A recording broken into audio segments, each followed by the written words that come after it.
تو زندگی کا فتنہ جو شیطان کی تضلیل کے ساتھ ہے، اور موت کا فتنہ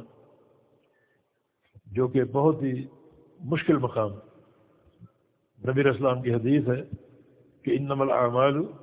بالخواتیم، کہ بندے کی جو زندگی کے اعمال ہیں ان کا جو محور قبولیت کا وہ انسان کا خاتمہ ہے۔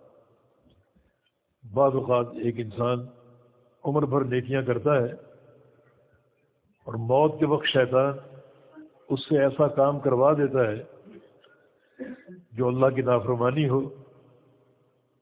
اور اسی پر اس کی موت آ جائے تو اس کی نیکیاں برباد ہو جاتی۔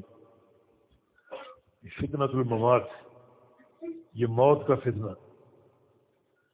لا تتمنوا الموت فإن هول المطلع شدید، یہ مرنے کے بعد اگلے جہاں میں جھانکنا یہ منظر بہت شدید ہے۔ سفیان الہلالی کا قول ہے کہ سلف صالحین کی آنکھوں کو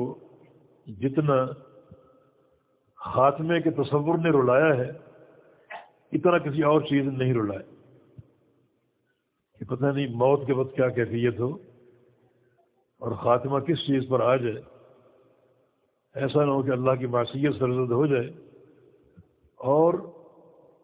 زندگی کے اعمال ضائع ہو جائے۔ نبی علیہ السلام کی حدیث ہے اذا اراد اللہ بعبد خیرا استعملہ، یعنی یوفقہ لعمل صالح ثم یقبضہ علیہ، کہ اللہ تعالی کسی بندے کے ساتھ اگر ارادہ خیر کر لے تو اللہ اس کو نیک عمل کی توفیق دیتا ہے، اور جب وہ نیک عمل کرتا ہے تو اللہ رب العزت اس کی روح قبض کر لیتا ہے تاکہ یہ نیکی کرتے کرتے میرے پاس پہنچ جائے اور اس کا خاتمہ نیکی پر ہو۔ تو اس موقع کی نیکی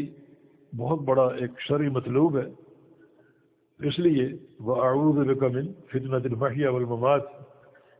کہ زندگی اور موت کے فتنے سے تیری پناہ میں آتا ہوں۔